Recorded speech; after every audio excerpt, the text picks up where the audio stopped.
Single day here in South Carolina, our rights are under relentless attack. So from where I was on the sidelines, I knew I wasn't going to stay on the sidelines this election cycle. But backing up a little bit more about where I came from and who I am, I decided to be a doctor when I was 4 years old.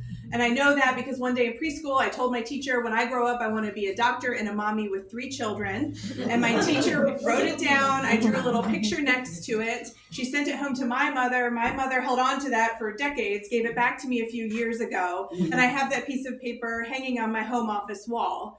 And I love to tell that story because it tells you 2 really important things about me. Number one, I have an incredible village behind me that includes my mother, that allows me to be a busy working mom of 3 and a candidate for the U.S. Senate. And number 2, it tells you really everything you need to know about how hardworking I am, because the same grit and tenacity and hard work and determination that brought me to be from a 4-year-old in a preschool classroom to a 24-year-old in a medical school classroom is what I am taking to this campaign trail and what I will take to the U.S. Senate when given the privilege to serve as your next U.S. Senator. So, as I said, I've worked in children's hospitals for 20 years, and it is the best job. But when you go to work every day in a children's hospital, you start to understand that broken policies coming from failing politicians are harming our kids and families long before they ever get to the doors of a children's hospital. In every children's hospital in this state and in this country, there are kids who don't know where their next meal is coming from. There are kids who are in the throes of a mental health crisis and their parents couldn't find mental health resources in their community.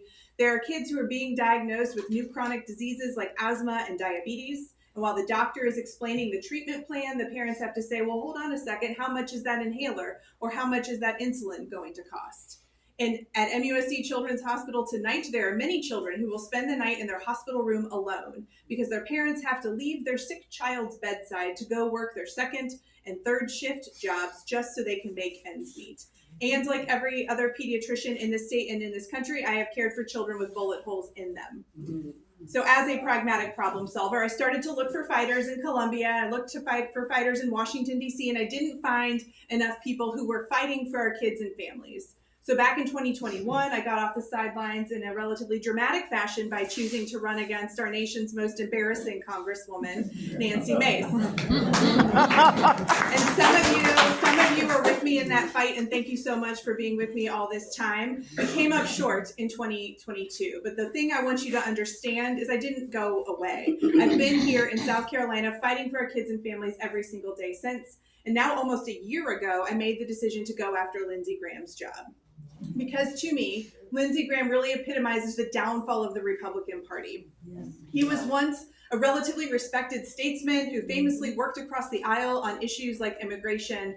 Back in that day, he was following the likes of John McCain and Mitt Romney. That's not who Lindsey Graham is anymore. He is nothing more than a cowardly, corrupt career politician who stands for nothing other than what will keep him in Donald Trump's good graces and what he thinks will allow him to continue to get reelected. I've spent a lot of time reflecting on what went wrong with Lindsey Graham, and I think you can boil it down to something pretty simple. He is not a leader. He is a follower. And back when he was following John McCain, that was okay for South Carolina. If he was still that man, I probably wouldn't be in this race. But unfortunately for us here in South Carolina, for us all across this country, he is now following the loudest, most dangerous voice in the room in Donald Trump. And South Carolina deserves so much better. Rather than spend all evening talking about what Lindsey Graham has done to threaten our safety, to embarrass us on the national and international stage over the past 30 years, 3 weeks, 3 hours, I want to tell you what kind of senator I'm going to be when given the privilege to serve. So first and foremost, I say what I mean and I mean what I say. This moment is so urgent. We cannot talk around the issues. We must be direct in our communication and just say what needs to be said. Number 2, I'm not afraid of a fight. I've already told you I'm in this fight for my kids. I am not afraid of a fight and I will not pull punches. Number 3, I will always tell you the truth, even if it makes you uncomfortable and even if it makes me uncomfortable. It's what I've done every day in my 20 years as a physician, and it's what I will do on this campaign trail and what I will do when I get to Washington, D.C.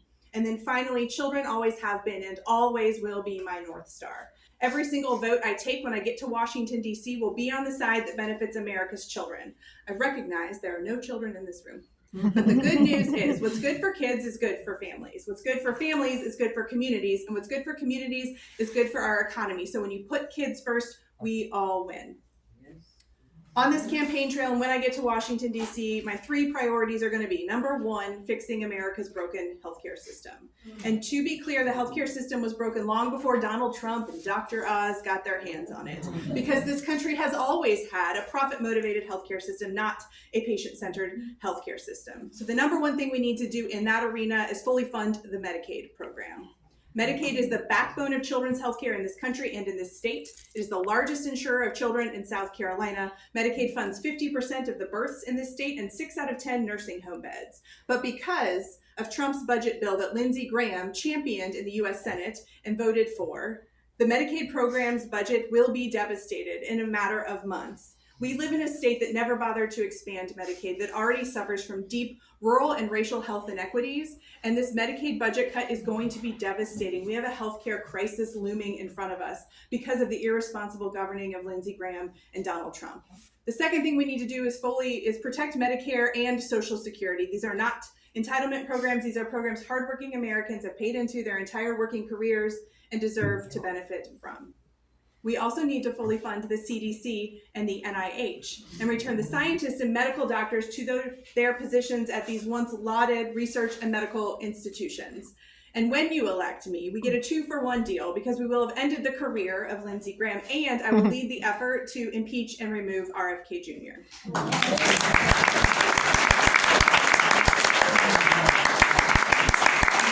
And to be clear, RFK Jr. is nothing more than a grifter and a conspiracy theorist who's been peddling an anti-vaccine conspiracy theories for decades while simultaneously enriching himself, and he is directly responsible for the deaths of children here in America and overseas, and he is directly responsible for the measles outbreak that we have been at the center of here in South Carolina. He needs to be kept as far away as possible from the process of public health policy making.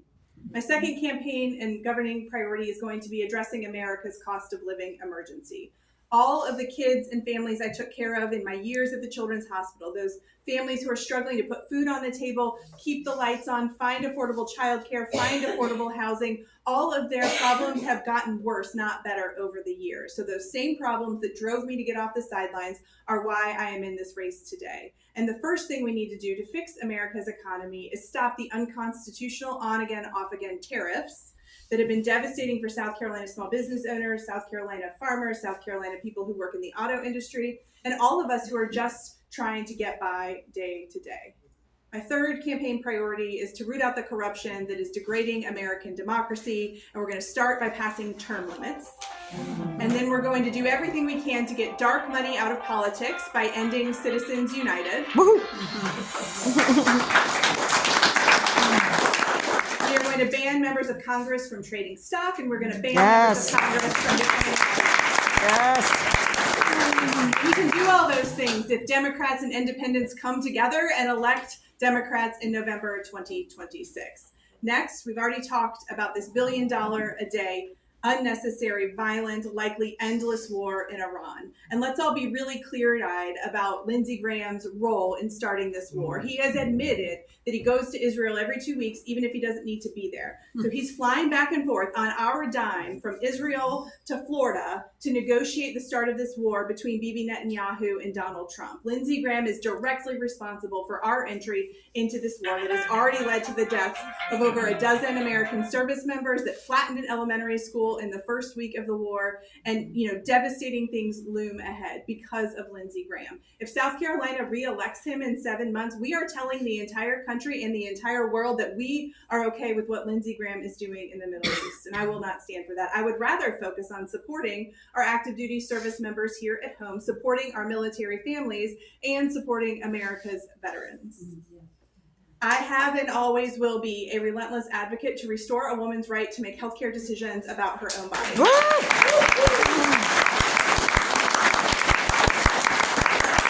As a doctor, I can say with confidence, if you could not pass a test, a pop quiz on women's reproductive anatomy, then you should have nothing to do with what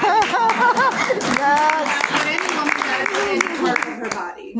I will also take bold action to address the climate change crisis, which is the greatest existential threat future generations face. And South Carolina should be deeply embarrassed that we continue to send climate science deniers to represent us in Washington, D.C. We live the climate crisis day in and day out here on the coast. And we've got to get serious about electing serious people who will address it rather than taking money from big oil. And then finally, as long as gun violence remains the leading cause of death for children in this country and children in this state, I will wake up every day and fight like hell to pass the common sense gun laws that the vast majority of Americans and the vast majority of South Carolinians want to see passed, starting with universal background checks.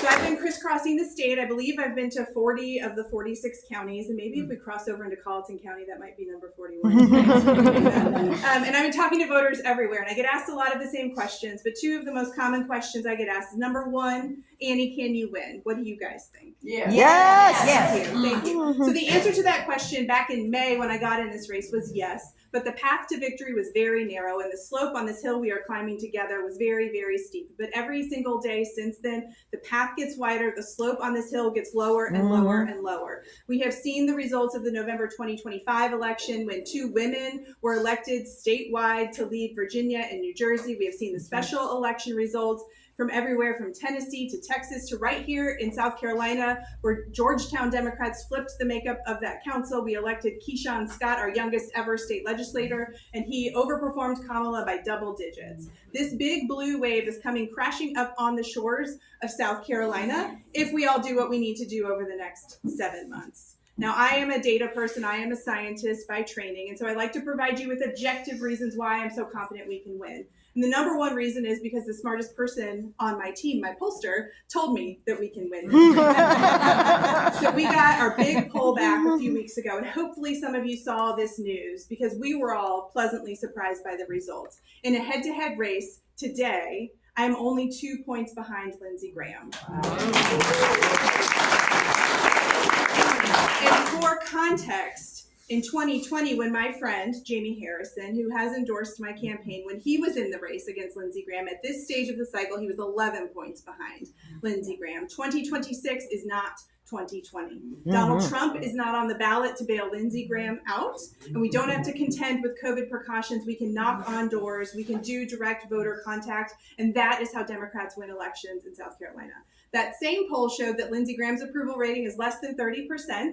If I ever got a 30% on a class in medical school, I would not be a doctor. I would probably instead be leading our nation's Department of Health and Human Services. Lindsey Graham is objectively failing at his job. He believes he deserves to keep his job, but I know we have other plans in mind. That same poll also showed me that 61% of South Carolinians want someone other than Lindsey Graham to be their senator. And with independents, I am leading Lindsey Graham by 19 points. We can win this race. The other reason I know we can win this race is I have outraised Lindsey Graham, a 23-year incumbent senator, for the past 2 fundraising quarters. Wow. And most likely this most recent quarter that just ended last week. I probably outraised him because if you're not proud of the number that you raised, you don't talk about it. He's not talking about how much he raised, and we are shouting it from the rooftops. I am really proud that our team has raised $6.4 million, and that matters because that's a reflection of my work ethic and my team's work ethic. That's a reflection of the fact that we are taking this seriously and we're doing everything we can to put ourselves in a position to defeat Lindsey Graham in November. Second question I get asked all the time is, Annie, why are you doing this? And this is the question my own dad asked me when I told him I was thinking about getting in this race. And it's a really valid question because I already have a career that I love. And I have 3 children who are in an incredibly busy season of their lives. They are enrolled in a seemingly infinite number of extracurricular activities. It makes no objective sense for me to be running for statewide federal office in 2026, yet here I am. And those are the 2 reasons I'm doing it. Because I know as a pediatrician, I could go from hospital room to hospital room over the next 20 years, caring for individual sick or injured children, or I could go upstream and solve my patients and their families' problems at the federal government level. And that's exactly what I'm going to do when I get to Washington, D.C. And number 2, I'm doing it because of my 3 kids, because 10 years from now, when they're 10 years older than they are today, and they're thinking back about this time in our nation's history, and they're asking me what I was doing, or they're remembering what I was doing, I want to be really damn proud of the answer that I tell them, and that is why I am in this race. So finally, fast forward in your mind 7 months from now, it's November 3rd. You've done everything you can to get voters to the polls. You've worked the polls. You've watched the polls. You've driven people to the polls. You have done your job. So you are comfortable on your couch. You are watching the election returns come in. And all of a sudden, you hear the news anchor say, we're about to call that Senate race in South Carolina. And instead of Lindsey Graham's face, you see my pretty face.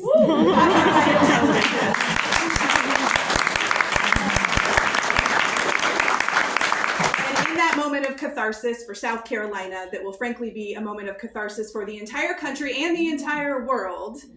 When South Carolina is central to the narrative, to the story of turning the page and starting the next chapter in American democracy, I want you all to be able to say that you were there when this was happening, and more importantly, that you helped to make it happen. So thank you all so much for being here. Thank you for believing in me. Thank you for taking part in this civic duty of ours. And I would love if we have time to take a few questions. Thank you all so much. Yes.